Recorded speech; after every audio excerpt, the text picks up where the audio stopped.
Hello, I'm Fast Lawyer. Today we're going to do a review for HeadCount VR, a game released on the Steam store April 6, 2021 by developer Monochrome Incorporated. It's available for the Valve Index, HTC Vive, and the Oculus Rift. It normally retails for $4.99. It's out in early access on the Steam store. I got a free Steam key through the Steam Creator Connect program to review this game. I tested this game out on the Oculus Quest 2 using the Oculus Link cable. HeadCount VR is an on-rail shooter. It's the bullet hell, and it is pure arcade action. Currently in early access, there's only 3 levels available. However, there's many different guns to try out. There is a gun shop where you can buy a different primary and secondary weapon. There's also different difficulties. I played this game on normal, and I want to estimate it took me less than 30 minutes to complete the 3 levels on normal, and it really wasn't that difficult on normal, but then I tried the game on hard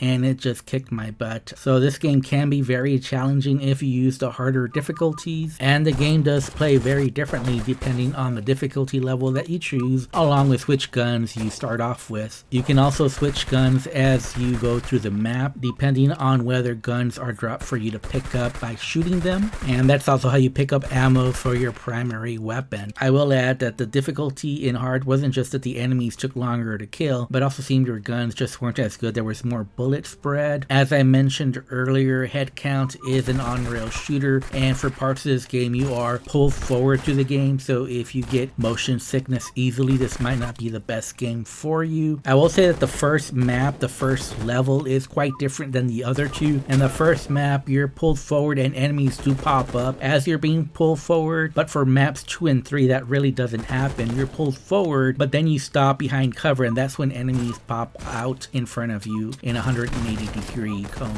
Also, the first map has like mines and dangers as you traverse through the map, and that disappears in maps 2 and 3, which just makes the game a little odd. It does feel very unfinished. Of course, this game is in early access, so maybe that is to be expected. HeadCount VR is running on the Unreal Engine. On my RTX 3080, I was getting a steady 90 frames per second. However, I really didn't tune it to the max. Maybe I should have. I do appreciate how there's different graphical settings here, including the ability to easily change super sampling, so I do appreciate that. And even though this is an on-rail shooter, you still have snap turning, which is pretty handy if you're playing seated in a few areas of this game. As far as bugs, I did experience one major bug, and that's when I exit this game, the game executable would still be running in the background, and I had to go to my task manager in order to kill the executable. As far as the low polygon art style, I was not really a big fan of it, and the map design here was a little bit generic, especially after the first level map. And honestly, the first map here is a lot more fun than maps 2 and 3,